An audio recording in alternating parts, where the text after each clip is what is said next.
Begin with an X-ray of the unprepared tooth. This start X-ray is important in making a diagnosis as well as estimating the initial measurement of the canals. Study the radiograph as a blueprint to establish the size, shape, and location of the pulp canal and their relative positions. For your first time, outline the coronal axis on the tooth in pencil, using the coronal preparation slides as a guide. The axis outline for a maxillary canine is similar to an upside-down triangle shape, with the base of the triangle parallel to the incisal edge.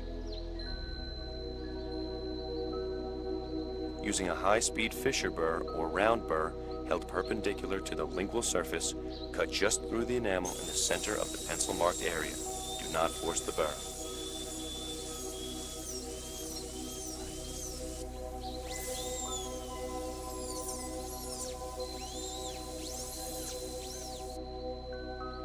Extend the opening laterally to the designated outline by maintaining the point of the burr in the central cavity and rotating the handpiece toward the incisal so that the burr continues to parallel the long axis of the tooth.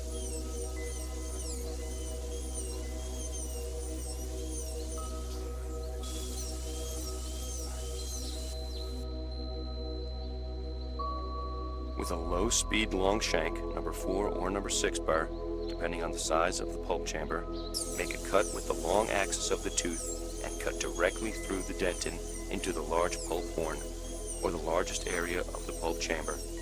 The burr should be used with a pull stroke from the chamber and out.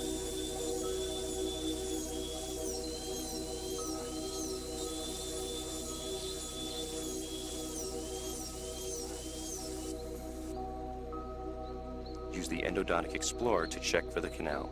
If the Explorer meets constant resistance, the pulp chamber has not yet been reached.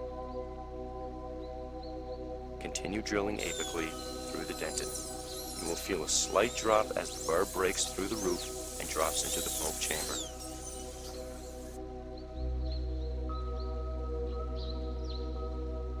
When the pulp chamber has been penetrated, probing with the Explorer will often produce a catch along the ledges or overhangs created by the lingual walls or roof of the pulp chamber.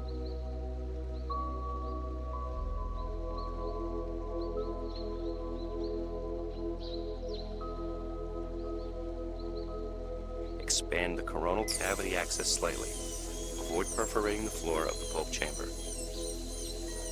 Working from inside the chamber to outside in a sweeping motion, remove undercuts or lingual and labial walls of the pulp chamber. The axis on the tooth is extended more toward the cingulum. Additional beveling of the incisal wall is also completed by working from inside to outside to remove the lingual shoulder of the canal, thus allowing for the continuous access from the coronal cavity into the canal. Irrigate periodically to flush out debris. Fill an irrigating syringe with sodium hypochlorite and attach an irrigation needle, the tip of which should be bent at approximately a 45-degree angle to the long axis of the needle. The distance from the bend to the tip of the needle should equal 20 millimeters. For preclinical exercises, tap water should be used instead of sodium hypochlorite. Using this needle, gently flush fillings and debris from the chamber. The needle should fit the canal very loosely and the solution should be introduced very slowly so that it can run back out of the access opening and is not forced through the apex. The resulting cavity should be smooth and continuous, flowing from cavity margin to canal orifice. This is referred to as straight line access. Verify that you have achieved straight line access by rotating a file within the canal. The file should have direct and unimpeded access to the canal, achieving 360 degrees of unrestrained motion. You should be able to rotate the file 360 degrees about the cavity outline without encountering resistance within the pulp chamber due to ledges or ridges. Recall the working length of the canal and the size of the last file used. Step-back shaping will then be complete with the following sequence of file sizes and lengths. 55K, start instrumentation at 23.5 millimeters. 60K, start instrumentation at 22.5 millimeters. 70K at 21.5 millimeters, and 80K at 20.5 millimeters. Note that after 60, the K file increases in increments of 10 rather than 5. Begin with the first shaping file, measure to the working length minus 1 millimeter. In this case, it is the 55K file at 23.5 millimeters.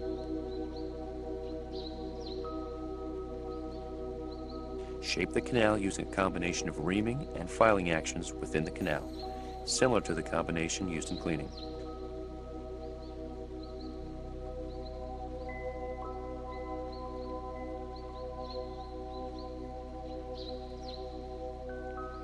Again, copious irrigation is important throughout the shaping of the canal walls. In step-back filing, each succeeding file must reach the correct length. If the specified canal length cannot be reached with the corresponding K file size, do not start shaping at the shorter length or force the instrument farther down into the canal. Go back to the previous instrument and continue to shape using filing action until the canal is sufficiently loose enough to accept the succeeding file. Repeat steps 2 through 4 for each successively shorter length until you have reached within 4 to 5 millimeters of the canal orifice. After shaping with the last file, verify that the canal walls are smooth and that there is no blockage from the coronal portion down to the apex. Once shaping is completed, the canal is dried using appropriately sized absorbent paper points. Select the paper point size that best corresponds to the relative size of the canal. In this case, the canal is very large and will require the use of coarse-sized paper points. Using the cotton pliers, remove a single paper point from the package and insert the paper point in the canal up to, but not beyond, the working length. Measurement control for paper points is achieved by grasping the point at the correct measurement, at right angles to the beaks of your cotton pliers. Sterile paper points should be handled with cotton pliers only to prevent infection. Repeat this step until the cotton paper points appear dry when removed from the canal. If paper points continue to appear wet after several placements, the canal may be wet with exudates from an infection, or the apex has been over-instrumented and the paper point is in contact with the root. Recall the last file size used at the working length. In this case, the last file used at 24.5 millimeters was the 50K file. Place this file in the canal and take a radiograph to confirm that the entire length of the canal has been properly shaped. Use this file to also check for patency, to ensure that the principle of resistance form has been met and the integrity of the apical foramen maintained. The properly shaped canal should have an evenly tapering funnel shape with smooth walls. Recall the last file used at the working length. In this case, the last file used at 24.5 millimeters was the 50K file. Place this file in the canal and check for canal patency one last time. The properly placed tip should elicit tugback at the apical region when an attempt to remove the file is made. Prepare a mix of root canal cement using the cement powder mixture provided and a few drops of eugenol. Mix a small amount of eugenol with a small amount of powder using the spatula until the mixture is loose and tacky. When pulled with a spatula, the cement should stretch about an inch above the work surface. Continue to add small amounts of powder or eugenol until the desired consistency is attained.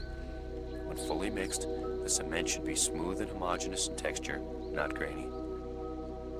When fitting the master gutta percha cone, you must judge two parameters: approximate diameter at the apical constriction, evidenced by tugback or resistance at the apex, and length at the apex of the root canal that you just cleaned, or working length. Both the tugback and working length must be correct. When tugback is evident, there will be resistance to removal and the cone will be engaging in the apical constrictor. If the taper of the canal is too narrow for the gutta percha cone, the cone will not reach the apex. If the apex is over-instrumented, the gutta percha will extend beyond the apex. If the taper of the canal is large enough, it will engage at the apical constrictor. Place the last file to the working length and the last file that you shaped with on the benchtop. Select a gutta percha master cone that reasonably approximates the shape of the prepared canal by estimating a size that lies between these two files.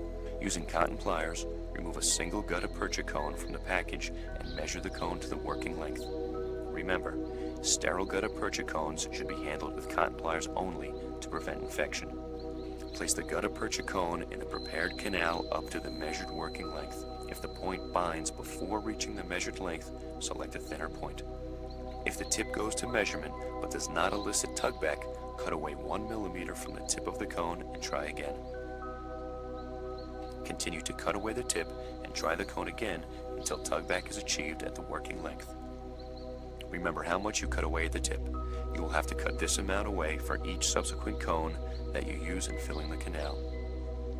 After cutting away the tip, if tugback is achieved but the length is too short, the cone must be discarded and a new cone must be measured and adjusted to fit the canal.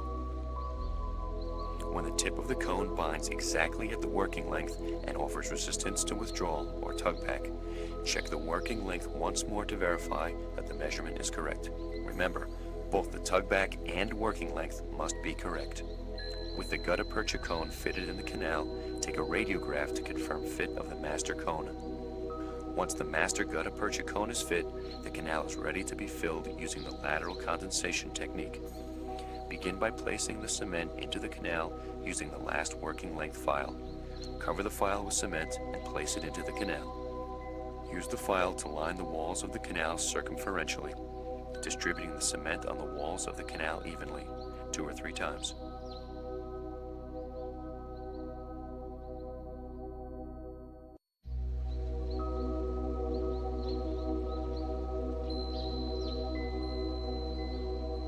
Using the cotton pliers, remove a gutta percha cone from the package and cover it with an even coat of cement. Place the cone in the canal to the working length until tugback is elicited.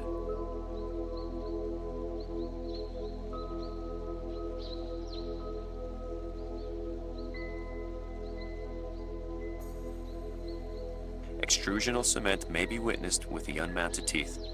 This does not cause a problem. While no cement is irritation-free, once it sets, the body accepts it and no long-term irritation persists. Place a D11 spreader in the canal alongside the cone. Apply pressure apically to push the spreader in as far as possible and spread from side to side. This side-to-side or lateral spreading motion is the basis for the technique name lateral condensation.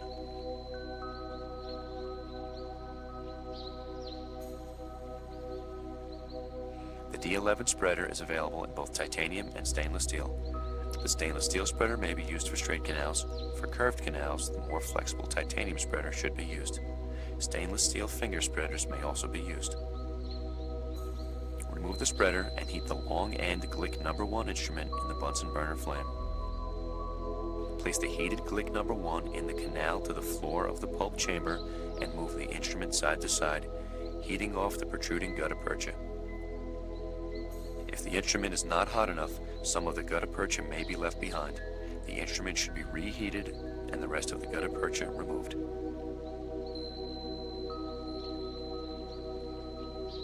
Place the spreader into the canal as far as possible apically and spread from side to side, compressing gutta percha and cement against the walls.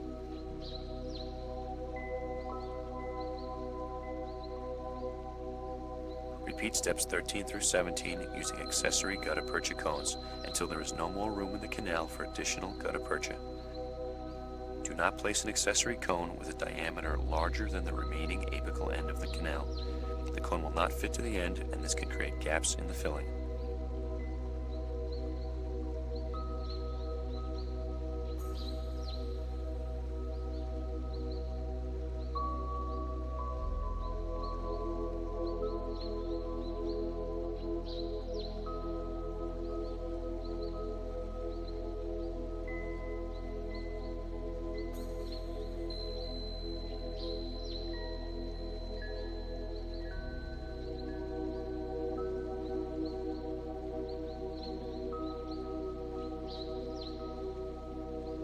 When the process is completed, there should be no gutta percha on the floor of the chamber.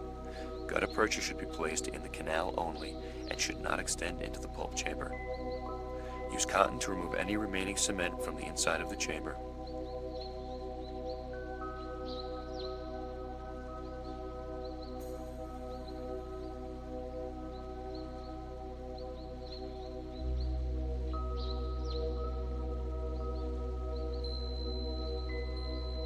A final X-ray should be taken when the condensation is completed.